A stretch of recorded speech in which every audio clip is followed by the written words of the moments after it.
যিখন বিজেপি চৰকাৰক আমি দেশৰ উন্নতিৰ বাবে বাছনি কৰিছিলো আজি সেই বিজেপি চৰকাৰে গোটেই ভাৰতবৰ্ষ তথা অসমখনক ধ্বংস কৰিবলৈ গৈ আছে কেৱল আৰু কেৱল নিজৰ ভোট বেংক ৰেডি কৰাৰ বাবে। নমস্কাৰ অখিল আসামৰ সমূহ দৰ্শকক স্বাগতম জনাইছো মই অখিল। বৰ্তমান ভাৰতবৰ্ষত 146 কোটি জনসংখ্যা আছে, বিশ্বৰ ভিতৰত সকলোতকৈ বেছি জনসংখ্যা। ইমান বেছি জনসংখ্যা হোৱাৰ বাবে দিনে ৰাতি মানুহে কোনোবাই স্বাস্থ্যৰ কাৰণে যুঁজি আছে, কোনোবাই শিক্ষাৰ কাৰণে যুঁজি আছে, কোনোবাই খাদ্য সংকটৰ বাবে যুঁজি আছে, তো আন কোনোবাই চাকৰিৰ বাবে যুঁজি আছে। মাটিৰ অভাৱ হৈ পৰিছে, পাহাৰ পৰ্বত কাটি ধ্বংস কৰি ঘৰ দুৱাৰ খজা আৰম্ভ কৰিছে।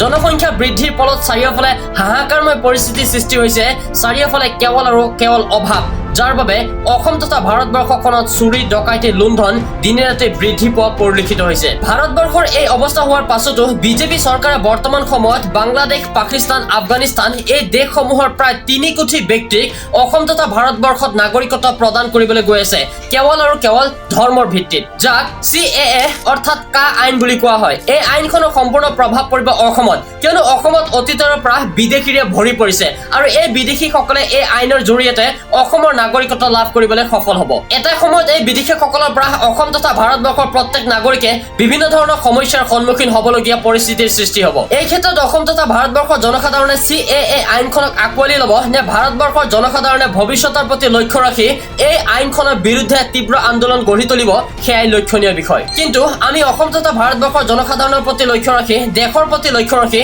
আমি আইনখনৰ বিৰোধিতা কৰা উচিত। আপোনালোকৰ মতামত কি কমেণ্টত জনাব নাপাহৰিব আৰু ভিডিঅ'টো শ্বেয়াৰ কৰি মোক ফলো কৰি যাব। ধন্যবাদ। জয় আই অসম।